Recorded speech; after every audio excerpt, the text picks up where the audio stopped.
And now it's time for Guerilla Roundup.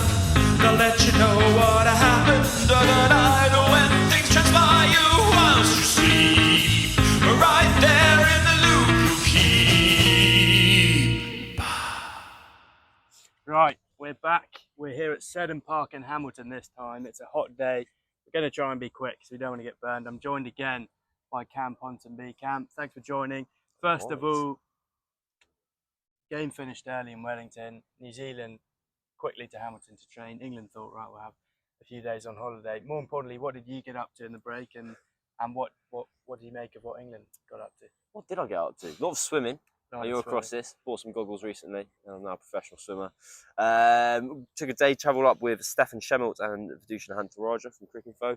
Bit of an adventure. Got a puncher. So one of them, not me, got a speeding ticket. But that's fine. Yeah. That's fine. I don't know if that's allowed to be public information, actually. No, that's fine. Yeah. I didn't say who it was. England, yeah, the half of the group went up to Lake Taupo and played a couple of days of golf. And the other half stayed around in Wellington, which I think is absolutely fine. It's kind of deserved rest, deserved break. They've played 17 test matches this year, which is the joint most England have ever played in a year. So if you get a couple, 3 days, use them. What do you make of them missing training? Obviously fine, make the most of the 3 days, but then they did skip training yesterday. Do you think it's a little bit arrogant considering they did the same Sri Lanka over the summer and it was a bit embarrassing? I think England, they're pretty consistent on this. So we actually were here 18 months ago for a warm-up game before the series against New Zealand there, the 2-match, and they reduced that warm-up game from a 4-day game to a 2-day game. They basically just focused on the day-night elements of it. And they're very much kind of, we give you this much rope, but don't take the piss, basically. That's kind of their mantra. So if people are training, they're training incredibly hard.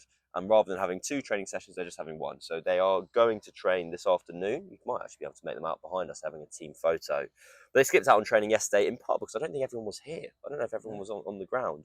And I think it's fine. They play a lot of cricket. They are almost always, the training sessions are optional. And people opt in, kind of have as much or as little as they need. For instance, Jamie Smith, ahead of his test debut this year, day before his first ever game at Lords, or first ever test match for England, went, nah, I'm all right. I've had enough. I'm ready. Just need to take the day off. So they'll be all right.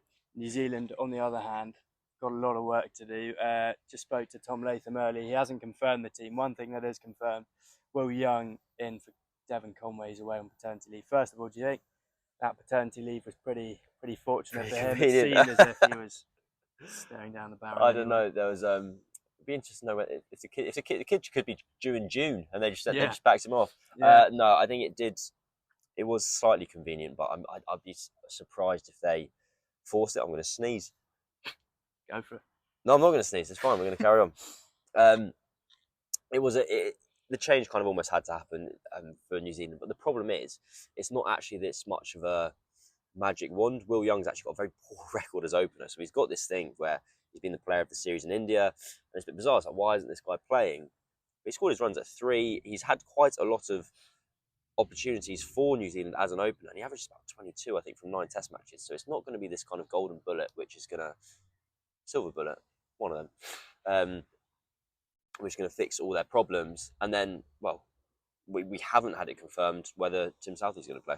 Yeah, well, that's the thing. Tom Latham earlier, very, very fond of Tim, like recounting a lot of memories, but he was pressed and pressed again about Tim Southey, and he hasn't confirmed. Does that almost make you feel that Southey won't play? And if so, what do you make of the bowling attack going into tomorrow? So he explained basically the decision that they're going to hold off until the morning of the game. They're saying the pitch has already changed in the last 24 hours. It's specifically a bit drier here, they say, in Seddon Park.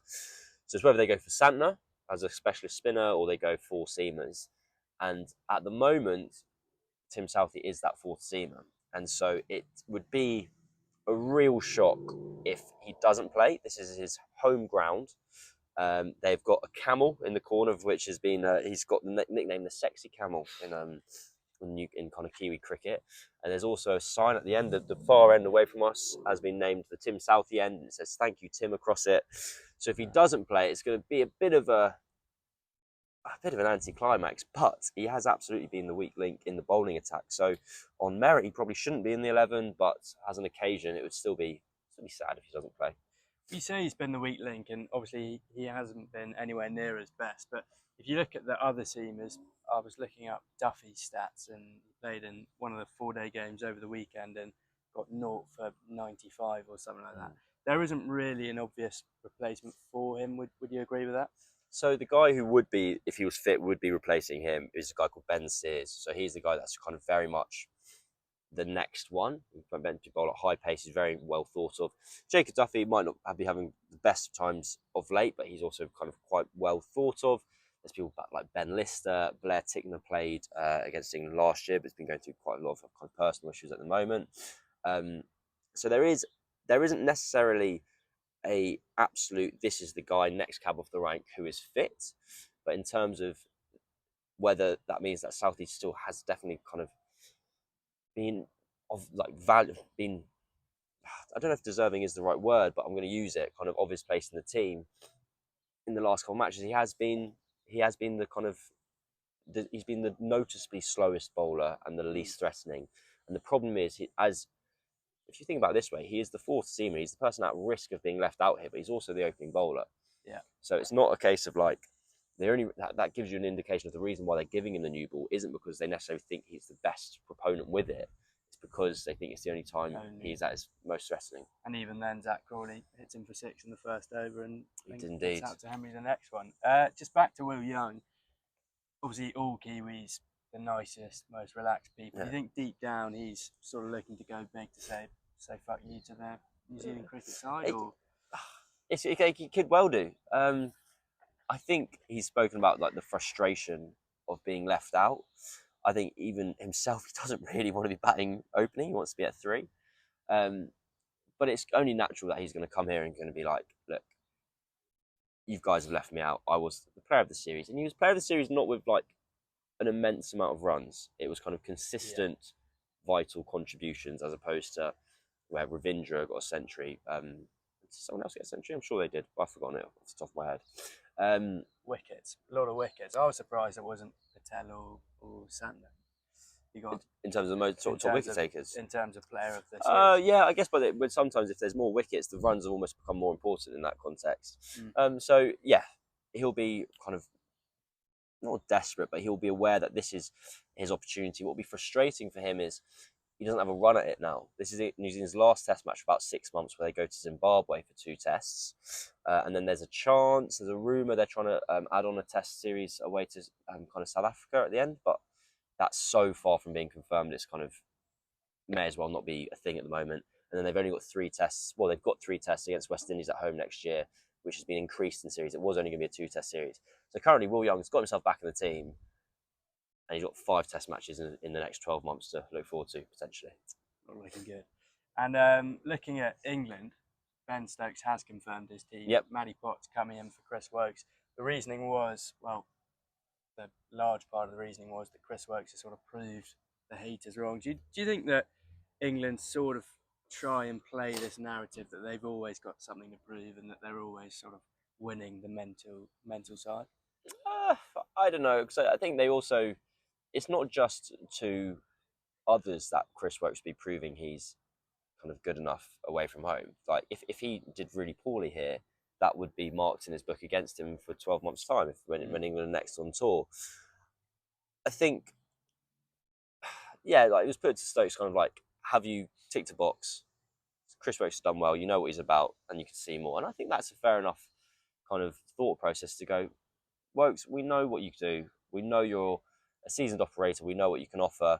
There's more people here that we want to learn about. We have the opportunity to do that having won the series.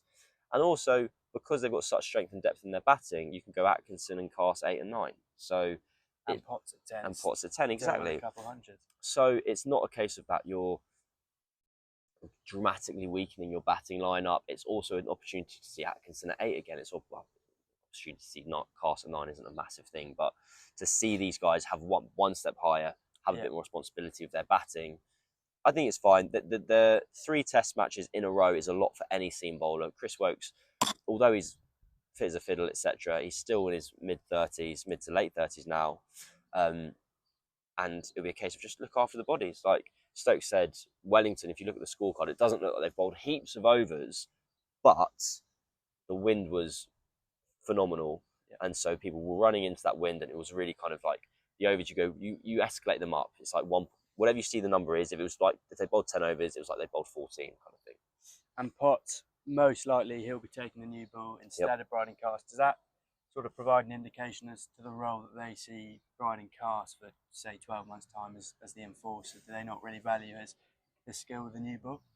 No, I think they probably value Potts's.